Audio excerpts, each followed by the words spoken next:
How's it going, guys? We have a past level question for acid-base steps 1 and 2. 16-year-old girl, 4 hours after ingestion of a bottle of aspirin. You need to know in the first 20 minutes following aspirin ingestion, we have an isolated respiratory alkalosis where CO2 is decreased, bicarbonate is no change. Aspirin directly upregulates the respiratory centers in the brain. I've never seen NBME questions. I'm not talking about Qbank. I've never seen an NBME question for steps 1 or 2 assess the initial isolated respiratory alkalosis for aspirin. It's just something you need to know about how aspirin works in the body, but they're not going to assess that. What they're going to assess in 100% of questions is that aspirin after 20 minutes causes a mixed respiratory alkalosis, metabolic acidosis. Respiratory alkalosis, CO2 is low. Metabolic acidosis, bicarbonate is low. So if you have them both at the same time, after 20 minutes, we have down arrow CO2, down arrow bicarbonate. That's going to be 100% of aspirin questions. That's what you need to know. pH will be whatever the fuck it wants to be. It can be normal or decreased. So don't look at the pH and get confused if it's normal.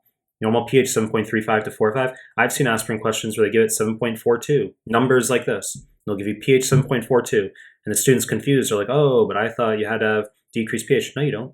You have to have down arrow bicarb, down arrow CO2. Okay, after 20 minutes. So it looks like compensation, but it's not. Okay, it's two simultaneous disorders. That's the first thing you gotta know about aspirin. So when we look at this question, some of you get discombobulated. You say, like, all these numbers, I'm getting confused right now. It's not a big deal. Normal bicarbonate, 22 to 28. You said bicarb has to be low. So you can clearly eliminate answers D and E right away. Choice E, bicarb's fucking high. That doesn't make sense. And choice D, bicarb's upper end of normal. So we're looking at A, B, and C where bicarb's low. That's what we expect. The second thing you got to know, apart from down arrow CO2, down arrow bicarbonate, that combination for aspirin, second thing you got to know is that it's the S in mud piles, the mnemonic for high anion gap, metabolic acidosis. The way you calculate anion gap is you take bicarb and chloride, you add those two numbers together, you take that sum, and you subtract it from sodium. And if that's 13 or greater, it's high anion gap. 8 to 12 is normal. So let's just annoyingly do that. Let's go backwards because we have already eliminated E and D. So choice C, 18 and 108, 126, 126, 135. What's that difference there? That's 9. So that's fucking wrong because we said 8 to 12 is normal and we want a high anion gap for aspirin. So that's how we eliminate it. Not a big deal, right? Let's look at choice B, 1896. So that's 114, 133. What's that difference there? It's 19. That works. That's a high anion gap. So now let's just look at choice A, 20, 100, 120. Minus from 130, that's 10. Well, that's fucking wrong because that's a normal anion gap. So choice B is the only one. It's the only answer here where you have a decreased bicarbonate, which we said is mandatory. And our anion gap is 13 or greater. And you say, well, what about the sodium being low? Because sodium, this is going to get some of you emotional right now, okay? You say, well, what about the sodium being low? Because normal sodium is 135 to 145. Okay. Sodium and chloride can be whatever the fuck they want to be. So chloride is normally 95 to 105. Sodium, we said 135 to 145.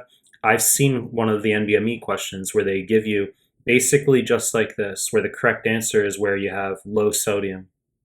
Okay, so the rules when you're choosing aspirin answers for USMLE is down arrow bicarb, down arrow CO2, high anion gap. And then you say, well, sodium, chloride can be whatever the fuck they want to be, as long as the anion gap is fulfilled as being high. And then you must not have hypokalemia. So potassium's not going to go low for aspirin questions. So I made this a little bit easier. I could have, for instance, given you B and C as the two answers with high anion gap. And you'd say, well, how the fuck are we supposed to know which one it is then? And it would have been, well, it's B, still the correct answer because you're not going to get hypokalemia with aspirin disturbance. 3.5 to 5 is normal for potassium. Okay, so your take-home point is that for USMLE, they're going to give you a mixed respiratory alkalosis, metabolic acidosis, where CO2 and bicarb are both low. They're not going to give you the Qbank nonsense of the isolated respiratory alkalosis the first 20 minutes. Your second rule is high anion gap, which is going to be 13 or greater. And you're going to calculate that with bicarb and chloride. You add them together, subtract from sodium. And then pH can be whatever the fuck it wants to be. Sodium and chloride can be whatever the fuck they want to be. And your potassium must be in the normal range. You know the deal. Once you make more content, you're going to subscribe to my channel. Appreciate your time. That's it.